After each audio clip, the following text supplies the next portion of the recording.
Good days, Dr. Earl. We are Group 6, also known as Daloy Studios, and we are here to discuss our game assets for Flood Rush Bayanihan Rescue 2D. First, we would like to introduce the people behind the game. The developers are Coach Christian James, Kabaging Harold B., and for the designer is Runas Crystal Jade, Chodoro Bernally. Together, we work on developing and designing the asset used in our game. Next. For the next slide, this slide shows our main character or hero. The player controls a Filipino volunteer rescuer wearing a red helmet. He starts the game using a wooden bird to move throughout floodwaters. His mission is to rescue civilians, animals, and fellow rescuer trapped by the flood. Next. In this slide, this shows the environmental hazards in the game. The first obstacle is the power transformer. When submerged in the floodwater, it becomes electrically dangerous. If the player collides with it, it results instant game over. The second obstacle is trash bags. This blocks the player path and may hide underneath. Hitting them also result in instant game over. Avoiding this hazard is important for survival. For the next slide, this slide shows civilians trapped by the flood. They are stranded on the rooftop of cars or elevated areas to stay safe from the rising waters. They are distressed and must be rescued by the player. Saving them earn points and allows the player to progress to the next stage. Now my groupmate will discuss the other assets. Next, we have animals trapped by flood.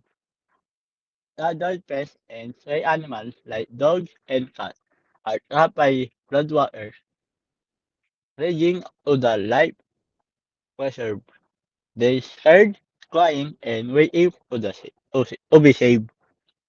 Rescuing them earn bonus points but also affect the speed and space, adding challenge and heart to every mission.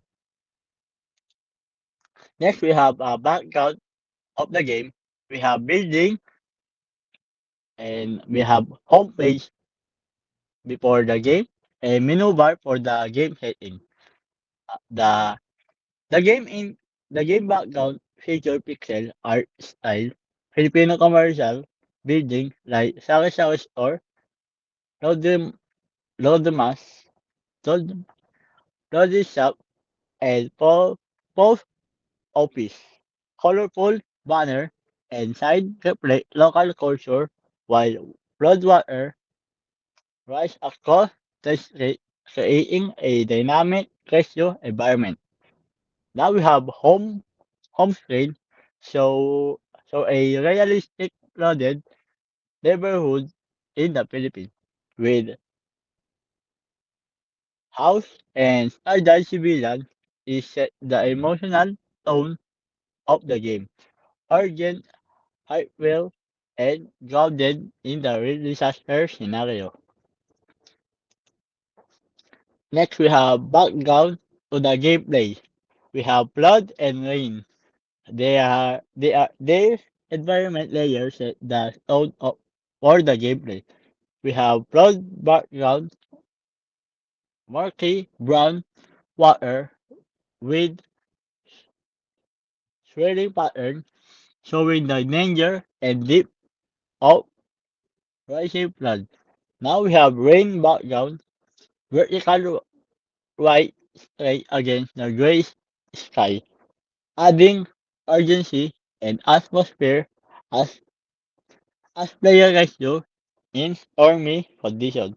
Both backgrounds increase immersion and reflect real disaster scenario in the Philippines. Next, my group member discussed the another background. Background. Clouds. This pixel styles clouds add atmosphere to your game's building levels.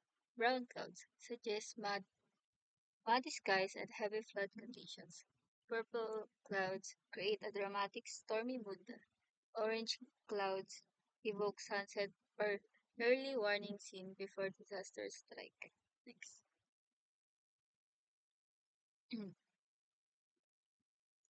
Background. Trash. These pixel-style trash items drift across floodwaters, adding adding realism and challenge to gameplay. Includes plastic bottles, barrels, tires, crates, sacks, and inner tubes. They serve as visual clutter and potential hazard, making rescue navigation more difficult. Can be animated to float, spin, or jump or bump into the player vehicle. Perfect for layering over flood scene to enhance immersion and environmental storytelling. Next. Power up. Rescuer Boost grants a temporary speed increase, helping the player move faster through floodwaters. Metal Shield activates immunity, protecting the player from deadly obstacles like transformers and trash hazard.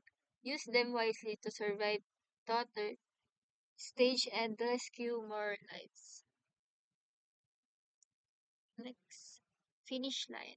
At the end of each stage, player must reach either the rescue center or evacuation center, safe zone, where rescued civilians and animals are dropped off.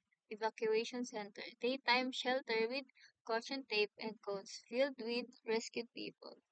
Rescue center, nighttime facility with an open sign symbolizing hope and safety. Next.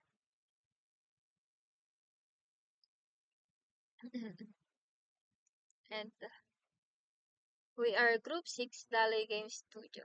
Thank you for your time and attention. Our group members are, that's all, thank you.